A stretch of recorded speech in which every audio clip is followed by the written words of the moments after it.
আসসালামু আলাইকুম রহমতুল্লাহ। সম্মানিত দর্শক, আল্লাহর এই দুনিয়ায় যে যেখান থেকে আজকের এই ভিডিওটি দেখতেছেন সবাইকে জানাই এনআই টেকনোলজি ওয়ার্ল্ড এই চ্যানেলের পক্ষ থেকে আন্তরিক শুভেচ্ছা এবং আজকের এই ভিডিওতে সবাইকে স্বাগতম। কেমন আছেন সবাই? আশা করছি আল্লাহ তাআলার অশেষ রহমতে সবাই ভালো আছেন। আলহামদুলিল্লাহ। চলুন আজকে ভিডিওটি শুরু করি। তো আজকের ভিডিওটি হচ্ছে কিভাবে গুগল শিট আমরা ব্যবহার করব। তো এটা হচ্ছে ফার্স্ট ক্লাস পার্ট 1। আমরা গুগল শিটের বিস্তারিত আমরা ধাপে ধাপে পার্ট 1, পার্ট 2, পার্ট 3 এইভাবে আমরা ধাপে ধাপে আমরা ভিডিও আপলোড করব। তো আপনারা যারা এই চ্যানেল নতুন, প্লিজ চ্যানেলটি সাবস্ক্রাইব করে আমাদের সাথে যুক্ত থাকুন এবং পাশে থাকা বেল আইকনটি অল করে রাখুন, যে কোনো ভিডিও পাবলিশ করার সঙ্গে সঙ্গে নোটিফিকেশন সবার আগে আপনার কাছে পৌঁছে যায়। তো চলুন আমরা মূল কাজটা শুরু করে দিই। তো এটা হচ্ছে গুগল শিটের পেজ। তো আমরা এই পেজে আমরা কীভাবে আসবো সেই প্রসেসটা আমরা দেখব, ঠিক আছে? তো প্রথম যে কাজটি করতে হবে, একটা ব্রাউজার ওপেন করে নিতে হবে। আমি ক্রোম ব্রাউজারটা ওপেন করে নিচ্ছি আর এখানে একটা মেইলে আমি ঢুকছি।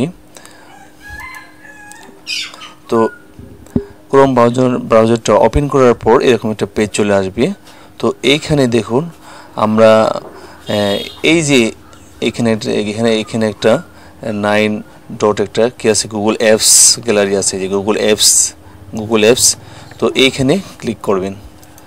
এইখানে ক্লিক করলে এরকম একটা গ্যালারিটা শো করবে। তো এখানে নিচে যাবেন, স্ক্রল করে নিচে যাবেন, নিচে দেখবেন যে শিটস লেখা আছে, শিটস। এটাই হচ্ছে গুগল শিটসের অ্যাপসটা। ওকে, তো এই শিটসের উপরে ক্লিক করবেন। তারপর দেখুন এরকম একটা পেজ চলে আসবে। তো এখানে দেখুন, এইখানে যদি ক্লিক করেন এই যে, তাহলে দেখবেন এইখানে অনেকগুলি অপশন রয়েছে, docs, sheets, slides, forms, settings, ঠিক আছে? তো আমরা পরে এগুলো বিস্তারিত আরও দেখব। তো আর এইখানে এই 3 ডটে দেখুন, এইখানে হাইড অল টেমপ্লেটস। এখানে এগুলি হচ্ছে টেমপ্লেট, এগুলো হচ্ছে কি টেমপ্লেট, অর্থাৎ ডেমো টেমপ্লেট, ঠিক আছে? এখান থেকে আপনারা আপনার প্রয়োজন অনুসারে আপনি ব্যবহার করতে পারেন। যেমন এই যে পারচেজ অর্ডার, এইখানে ক্লিক করলে দেখুন এই যে চলে আসছে। তো আপনার কোম্পানির জন্য এটা ব্যবহার করতে পারেন। এখানে আপনার মতো করে এই এডিট করে লেখাগুলো চেঞ্জ করে দেবেন, ঠিক আছে? ব্যবহার করতে পারবেন। তো আর ব্ল্যাঙ্ক স্প্রেডশিট, তো এটার উপর আমি ক্লিক করছি।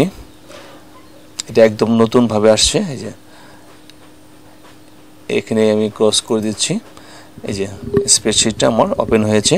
তো এখানে দেখুন এই যে নিচে কি আছে, এই যে একটা বার আছে, এখান থেকে টেনে আপনি একটু জেড পর্যন্ত দেখতে পারবেন। এই যে জেড পর্যন্ত এখানে রয়েছে। ওকে, এই জেড পর্যন্ত রয়েছে এখানে। তো আবার এখান থেকে আমি টেনে এখানে নিয়ে আসলাম, এই যে এ, ঠিক আছে? তো আপনার এ থেকে জেড পর্যন্ত দেওয়া আছে। তো আপনি আপনার মতো করে এখানে লিখবেন, ঠিক আছে? এখানে যে ক্লিক করেন,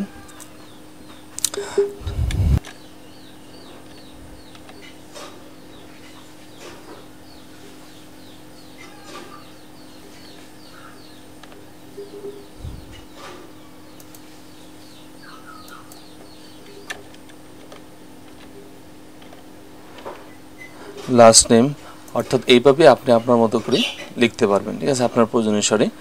তারপর এখানে দেখুন অনেকগুলো অপশন আছে, এই যে বোল্ড করার অপশন। আপনি যদি এই লেখাটা বোল্ড করতে চান তাহলে এখানে ক্লিক করলে লেখাটা কী হয়ে যাবে, বোল্ড হয়ে যাবে, ঠিক আছে? এই দেখুন এই লেখাটা হালকা, এই লেখাটা কি ঘন। আর যদি এইটাকে আপনি কালার করতে চান, এটাকে যদি কালার করতে চান, এখানে কালার অপশন আছে, এই যে কালার অপশন, ফিল কালার, ঠিক আছে? এই এখানে ফিল কালার অপশন আছে, এখানে আপনি আপনার মতো করে আপনি কালার করে নিতে পারবেন, ঠিক আছে? এই কালার করে নিতে পারবেন, ঠিক আছে? এরকম আমি নেক্সটে আপনাদের এইটা দেখাবো, এই বিস্তারিত। তো আজকে দেখালাম যে কীভাবে আপনারা এটা স্প্রেডশিটটা ওপেন করবেন আর ফাইলটা কীভাবে রেডি করবেন। তো এইখানে ক্লিক করলে, এইখানে ক্লিক করে আপনি আপনার মতো করে এখানে ফাইলের নাম লিখে দেবেন, আপনি কী নামে এটাকে সেভ করতে চান, ঠিক আছে? তো এইখানে মনে করেন আমি